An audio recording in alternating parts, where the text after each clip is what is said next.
Hello friends, welcome to Ramya channel. இன்னைக்கு நாம என்ன ரெசிபி பார்க்க போறோம்னா இட்லி தோசைக்கு ஏத்த ஒரு குருமா ரெசிபி தான் பார்க்க போறோம். சிம்பிளாவும் ஈஸியாவும் எப்படி செய்யறதுன்னு பார்க்கலாம் வாங்க. ஃபர்ஸ்ட் ஒரு கடாய் வச்சுக்கலாம். அதுல 3 ஸ்பூன் அளவுக்கு ஆயில் விட்டுக்கலாம். ஒரு பட்டை, 2 கிராம்பு இது நல்லா பொரியட்டும். இது பொரிஞ்ச உடனே 1 டீஸ்பூன் அளவுக்கு குருமிளகு ஆட் பண்ணிக்கலாம். குருமிளகு பார்த்து ஆட் பண்ணுங்க. sometimes குருமிளகு வந்து வெடிக்க ஆரம்பிச்சிடும். அது கூடவே 1 ஸ்பூன் அளவுக்கு சீரகம் ஆட் பண்ணிக்கலாம்.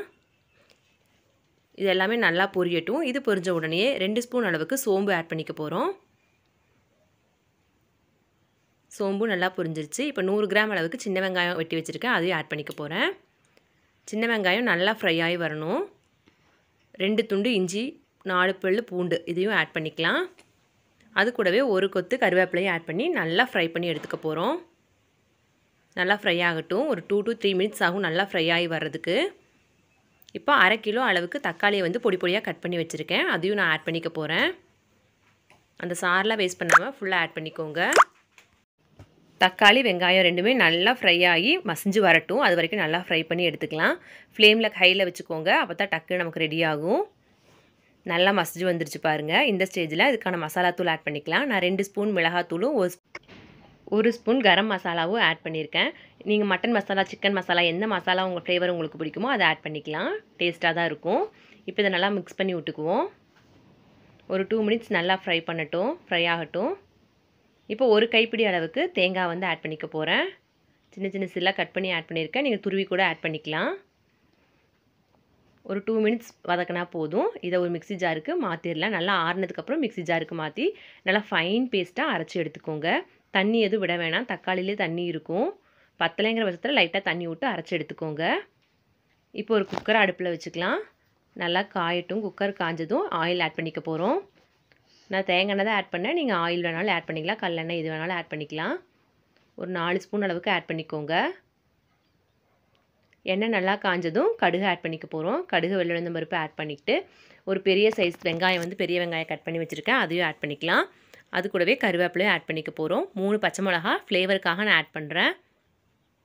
ஆல்ரெடி மிளகாத்தூள் கரம் மசாலா ஆட் பண்ணியிருக்கோம். ஜஸ்ட் ஃப்ளேவருக்காக மட்டும்தான் நான் வந்து மிளகாய் ஆட் பண்ணுறேன். நல்லா ஃப்ரை பண்ணி எடுத்துக்கலாம். நல்லா ஃப்ரை ஆனதும் நம்ம அரைச்சி வச்சிருந்த மசாலா வந்து இதில் ஆட் பண்ணிக்க போகிறோம்.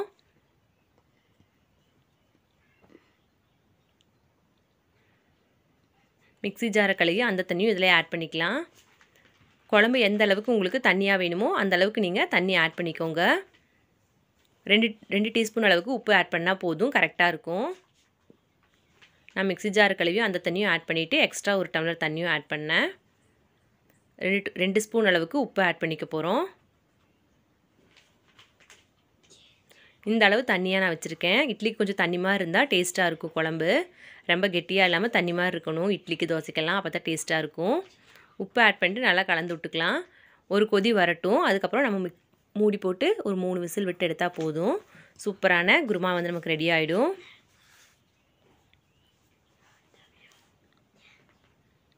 கொஞ்சம் மல்லித்தலையும் ஆட் பண்ணி கொதி வந்தோடனே மல்லித்தலை ஆட் பண்ணிக்கலாம். அதுக்கப்புறம் குக்கரை மூடி ஒரு 3 விசில் மட்டும் விட்டு எடுத்துக்கலாம். சைட்லேயே நான் இட்லியும் ரெடி பண்ணிட்டேன். குருமா ரெடி பண்ணுறதுக்கு முன்னாடியே ஊற்றி வச்சாச்சு. இட்லியும் ரெடியாக இருக்குது. நீ சாப்பிட வேண்டியது தான். இட்லியோட இந்த தக்காளி குருமா சாப்பிட்றப்ப செம டேஸ்ட்டாக இருக்குங்க. கண்டிப்பாக ட்ரை பண்ணி பாருங்கள். ட்ரை பண்ணி பார்த்துட்டு எப்படி இருந்துச்சுன்னு கமெண்ட்லேயும் சொல்லுங்கள். ஃபேஸ்புக்லேயும் இன்ஸ்டாலையும் ரெகுலராக ரீல்ஸ் போடுறோம். அந்த பேஜஸையும் ஃபாலோ பண்ணிக்கோங்க. இது வரைக்கும் நம்ம ரம்யா சேனலை சப்ஸ்கிரைப் பண்ணாதவங்க சப்ஸ்கிரைப் பண்ணிக்கோங்க. அப்படியே பக்கத்தில் இருக்க பெல் ஐக்கானையும் கிளிக் பண்ணிக்கோங்க. அப்போ தான் நான் போடுற வீடியோவோட நோட்டிஃபிகேஷன் உங்களுக்கு உடனுக்குடனே வரும். நோட்டிஃபிகேஷன் வரணுன்னா ஆல் பட்டனையும் கிளிக் பண்ணிக்கோங்க. பெல் ஐக்கான் கிளிக் பண்ணும்போது ஆல்னு கேட்கும் சைடில் அந்த பட்டனையும் சேர்த்து கிளிக் பண்ணி வச்சுக்கோங்க. சூப்பரான இட்லி தக்காளி குருமா ரெடி ஆயிடுச்சு. வாங்க எல்லோரும் சாப்பிடலாம். இந்த ரெசிபி உங்களுக்கு பிடிச்சிருந்தா லைக் பண்ணுங்கள், ஷேர் பண்ணுங்கள், கமெண்ட் பண்ணுங்கள். மறக்காமல் நம்ம ரம்யா சேனலை சப்ஸ்கிரைப் பண்ணிக்கோங்க. அப்படியே பக்கத்தில் இருக்க பெல் ஐக்கானையும் கிளிக் பண்ணிக்கோங்க. Keep supporting and thanks for வாட்சிங்.